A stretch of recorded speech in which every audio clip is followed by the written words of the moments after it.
At my graduation party, Dad raised his glass and said it loud enough for the music to drop. You didn't deserve this success. Your sister did. Laughter froze. Glasses paused midair. Then Mom chimed in, as if reading from the same poison script. She's always been the golden child. Not like you. The cake sat behind me, untouched. My degree, framed in gold, shimmered in the corner like a joke. I stood there, holding the glass they gave me, a toast meant to honor me, while they turned my moment into a public rejection. So I smiled, raised my champagne, and said, clear and proud, Great. then she can pay her bills too. Gasps rippled. My sister choked on her drink. My name is Naomi, and from wherever you're watching this, stay with me. Because have you ever realized, in the middle of a celebration, that your entire life was built on proving yourself to people who never planned to love you right? They didn't clap for my acceptance letter. They didn't show up at my thesis defense. But they came to the party. For the photos. For the credit. I watched my mom's expression shift, from smug to stunned. Dad opened his mouth, probably to bark something cruel, but I was already walking away. Out the door. Off the porch. Into the night air that felt more like family than they ever did. Aaron was waiting by the car. You okay? He asked, stepping forward. No, I said. But I will be. Because in that moment, something in me shattered, not out of pain but release. I was done trying to earn love. Done writing checks, literal and emotional, to parents who only saw me as a utility. They wanted golden child worship? Then they could live without my gold. The next day, I cut them off. Every automatic payment. Every card with their name. Every account that bore the weight of my loyalty. Gone. That was the beginning. But what came next made them regret ever opening their mouths. I thought the silence would feel like guilt. Instead, it felt like freedom. No more daily transfers to cover their mortgage. No more emergency payments for my mom's cosmetic procedures. No more, it's just until your sister gets on her feet, lies. They didn't know I'd been holding up the scaffolding of their lives for years. And now I'd let it fall. 3 days later, my sister texted. Mom's card isn't working. Did something happen? I stared at the message like it was a joke. Something happened? Yeah. Truth happened. I didn't reply. Aaron and I were already on the road, a long overdue weekend trip. As the engine hummed and the sun dipped behind the hills, he reached over and held my hand. You finally did it, he said. I don't think they even know how much I gave, I whispered. He looked at me. They don't. And they never will. That's why you had to stop. Because here's the part no one claps for. While my sister was out finding herself, I was working 2 jobs and paying off their second mortgage. While they praised her Instagram milestones, I was the one wiring money to fix their plumbing and clear their credit card debt. They worshipped her glow, but it was lit by my fire. Until I blew it out. That night, Mom called 12 times. Dad texted, grow up. This is petty. My sister left a voicemail crying, they're not eating, Naomi. You're being cruel. Full? You mean like calling your daughter an embarrassment on her graduation day? Like years of emotional exile unless I was needed for a bill?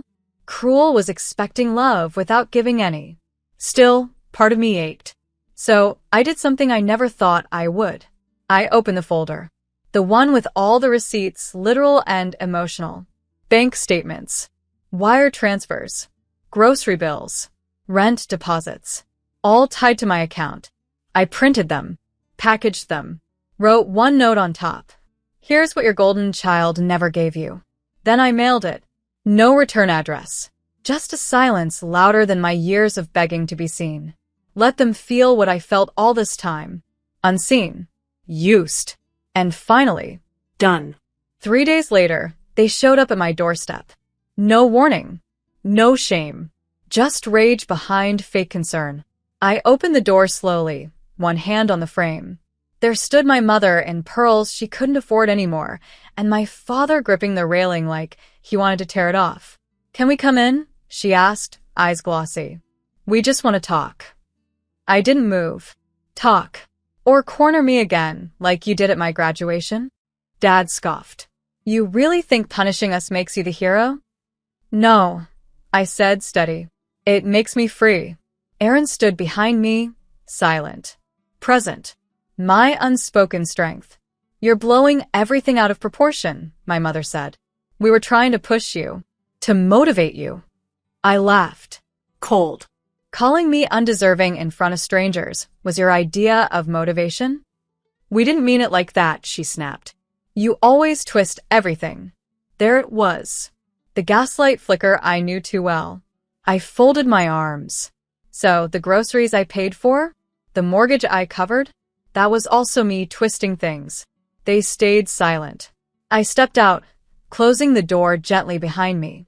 Here's the truth, I said. You didn't come to love me. You came because you lost your safety net. Dad opened his mouth, but I cut him off. For years, you gave her the praise and me the responsibility. She got the spotlight. I got the bills. She's your sister, Mom said weakly. She needed help.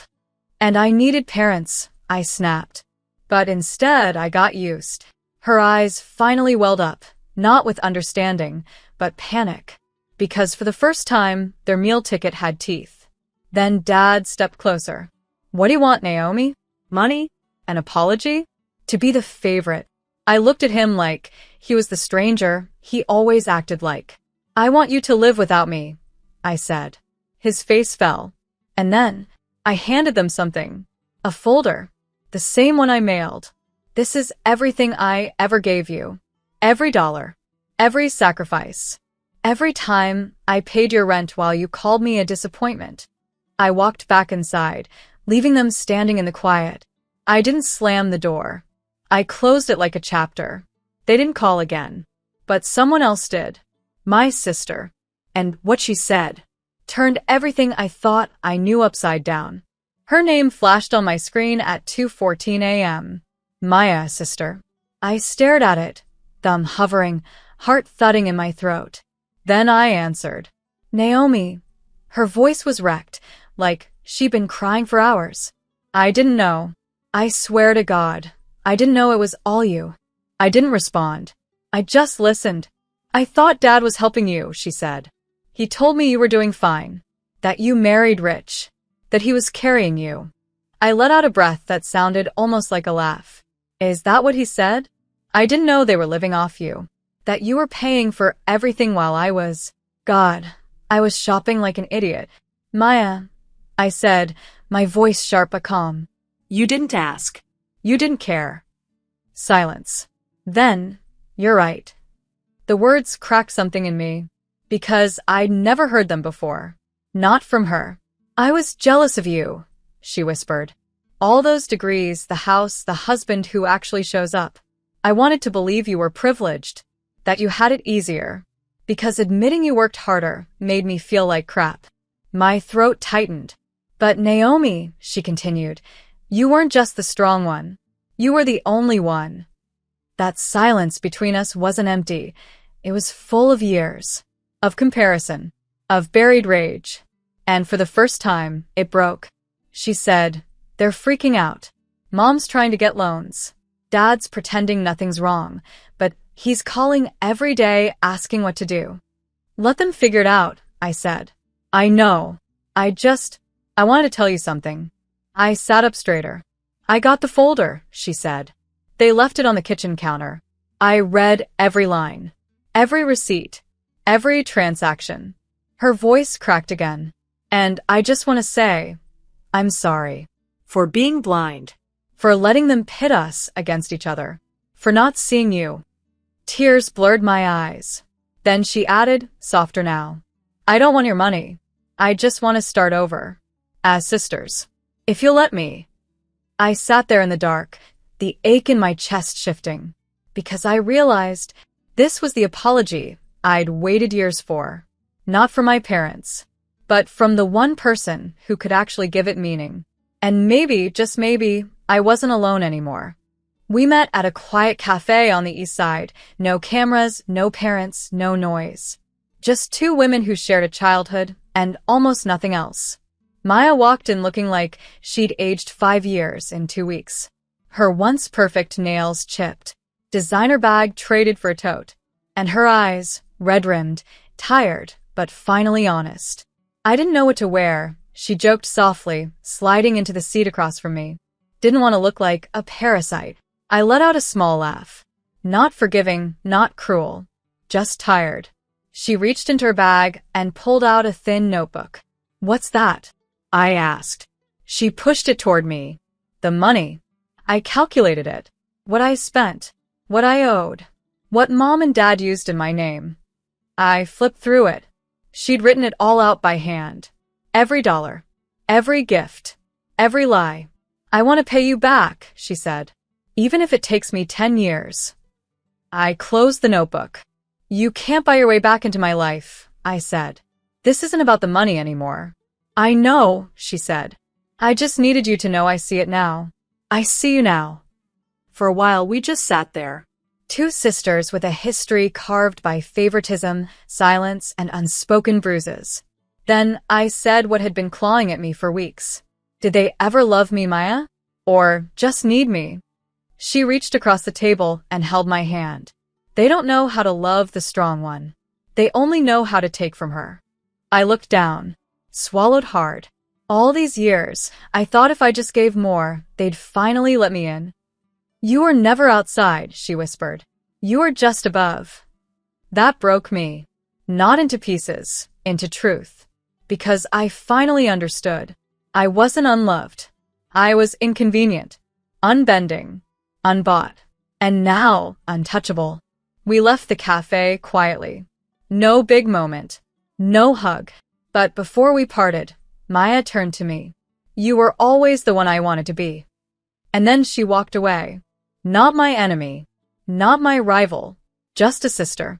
Trying to become someone real. The next call came from a number I didn't recognize. When I answered, the voice was shaky but sharp. "Naomi, it's your father." I nearly hung up, but something in me, curiosity, maybe kept me still. "I'm not calling to fight," he said quickly. "I'm calling because I'm scared." I waited. "We're losing the house. The creditors froze the joint accounts. Your mother's having panic attacks." "We're..." He stopped. Swallowed. "We're not okay." I wanted to laugh. Or scream.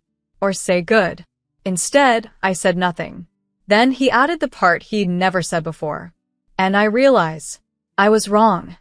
The words hung in the air like smoke. "You raised a glass at my graduation," I said, "and tore me down in front of everyone." "I know," he said. "I was angry, jealous even. You didn't follow the path I planned, and still, somehow, you became more than all of us." I closed my eyes. "You told me I didn't deserve it," I whispered. "That Maya did." He exhaled. "I thought favoring her would push you harder. But all it did was make me blind to the one child who never stopped showing up." I waited for it to land. And when it did, I asked, "What do you want from me?" He was silent for a beat too long. "I don't know," he finally said. "Maybe forgiveness." I laughed. Not bitter. Just done. "Forgiveness is earned, not owed," I said. "And honestly, I don't need anything from you. Not even that." He tried to respond, but I ended the call. Not out of cruelty, but closure. Because I'd spent years begging for his love, and in doing so, forgot to love myself. Now I was rebuilding, brick by brick. Later that night, Aaron poured me a glass of wine and kissed my shoulder. "You okay?" "Yeah," I said, watching the city flicker beyond our balcony. For the first time, I think I am. Because I'd walked through the fire they lit with their rejection. And I didn't just survive. I walked out shining. Not for them. Not for validation. For me. And this time, no one could dim it. I didn't think they'd show up. But they did. All three of them, Dad, Mom, and Maya, stood on the sidewalk outside my townhouse in clothes that no longer screamed wealth, but whispered reality. They looked small. Not in size. In presence. I watched from the upstairs window for a moment before I came down. Aaron tried to stop me. "You don't owe them anything," he said gently. "I know," I said. "That's exactly why I'm going." I opened the front door and stepped outside. Didn't invite them in. Dad cleared his throat. We'd like to talk. I nodded. So talk. Mom was the first to break. I don't recognize myself anymore, she said. We treated you like a second-class citizen in your own life.